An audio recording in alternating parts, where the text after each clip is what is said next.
Hi there. Hey. How's it going with you? Pretty good, how are you? Not bad. I think I saw you at the airport, yeah? Yeah, I think I remember that. Yeah. Would you mind coming with me? You want to get in this elevator with me? Why? I don't know, it's just, I really think you should get in this elevator with me. We could go to floor 15 together, brother. What do you know? We're going to the same floor, how about that? Alright, let's get this over with. Yeah, I knew you would. Hello there. Hey. And welcome to the Lost Vodcast for episode 613. The Last Recruit. The last. I'm Jimmy Jones. I'm Jordan Jecker. And this is our special guest star, a Dharma balloon left over from the Namaste party in 509. This week's edition is called the Sad Edition because it's the last day they're ever filming Lost.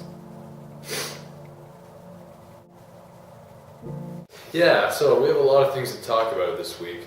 First of all, John Locke, we see he has this kind of like new Kool-Aid stand, and I think that's how he gets kind of like all the people, like he picks out their favorite flavors and that's how he recruits them. He's like he knew that Saeed would like, black cherry, that's kind of Saeed's mood.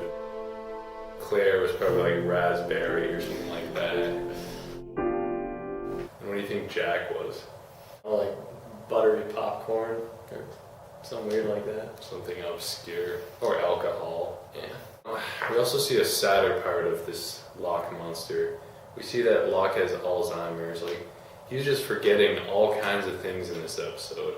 Saeed told him that Desmond was dead, and all of a sudden, like he all of a sudden had this, like you could tell in his eyes, he forgot where Desmond was. That's why he didn't go to check. And then, Zoe comes over and says, we want our thing back, our package, and Locke's like, I don't know what you mean. Well, it's obviously because he forgot. Then she hands him the walkie-talkie. He like looks at it. He's like, wait a second, who gave me this? Like, is that why Locke broke that walkie-talkie thing? Yeah, he's just kind of embarrassed. He just kind of wanted to destroy it. It's like because he doesn't remember.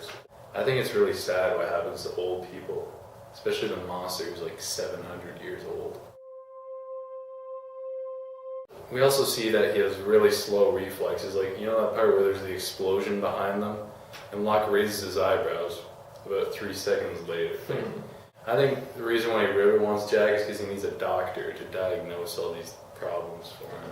We also see that Locke's a little bit of a religious man. Like, he said he was Christian, and when Jack asked him, and he didn't know what Jack was talking about, I guess they kind of got confused, but he meant like the religion, like he was a Christian, not that he was Jack's dad. That would be ridiculous. The reason he wants to go home is because Echo never finished building the church, and he doesn't think the island can adequately supply all his religious needs. He's probably like killed Echo too. He's like, oh, you didn't finish building it. And then of course the only Bible in the island has a big square hole in it. Yeah. Have you ever read a square-holed Bible? Well, no.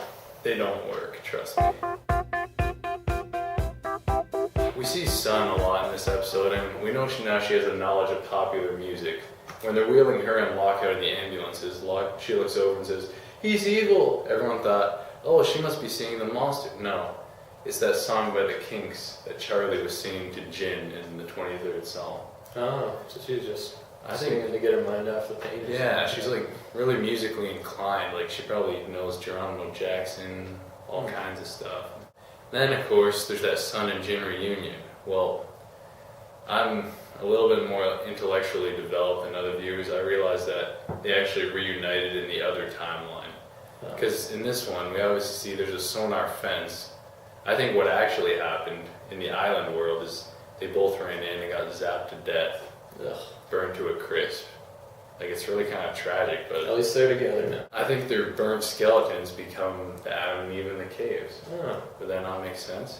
We see Jin also like being really vague in that moment. Like he tells Sun, we're never ever going to be separated again. Not that he hasn't said that before, but like he's got to be more specific in laying down his rules. Like, does that mean what would be the measurements for that? Like maybe 2 or 3 feet. Yeah, like if Sun ever goes outside of that radius, like he basically lied to her. Like And that's not what husbands and wives do. Like, maybe they're gonna have to have a piece of measuring tape between them all the time.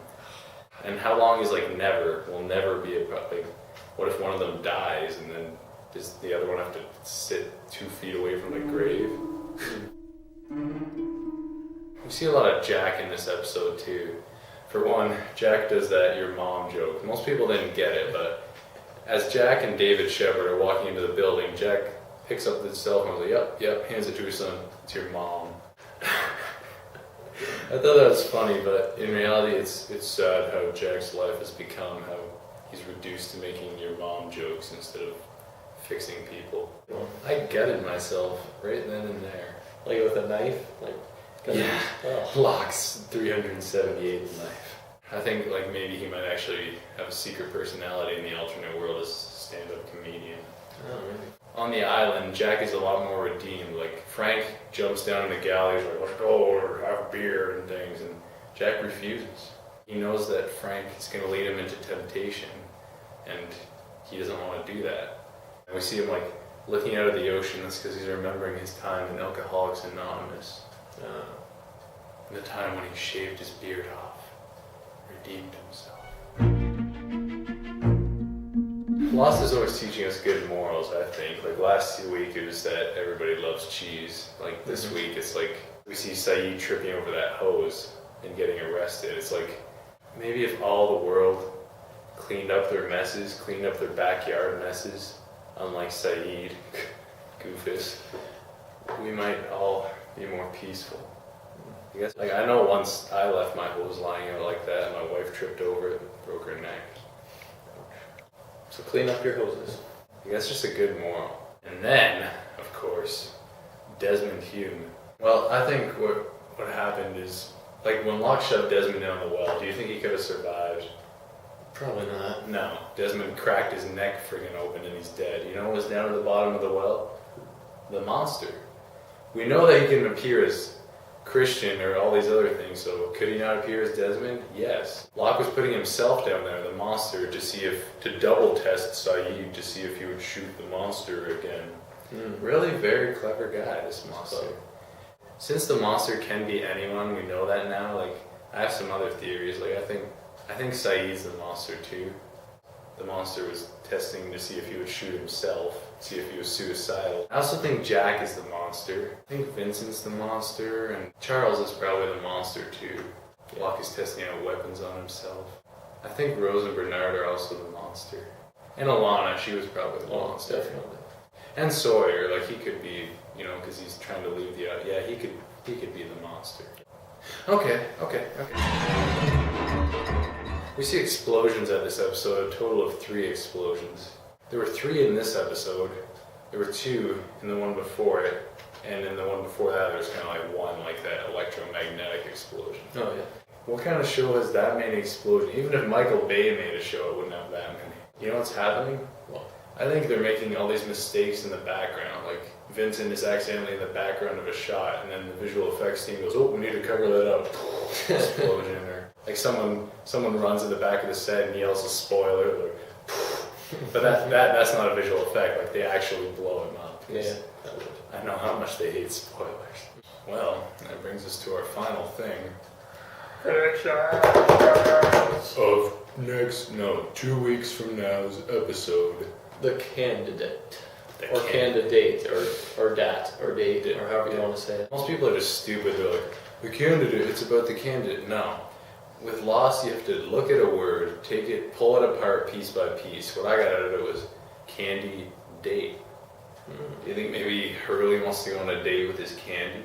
Maybe. His Or maybe some candy wants to go on a date with a date, like right. Dates. Right. Maybe it's like the date for candy, the day when Locke gives them all candy in order to win back their hearts and souls. But if we're actually talking about the candidate, I think it's Vincent. But yeah, Vincent's the monster. And the polar bear, I think he's the monster. Kate's definitely the monster. Well, we're out of time for today, but remember, Jacob made you special. And he loves you very much. Bye. Bye.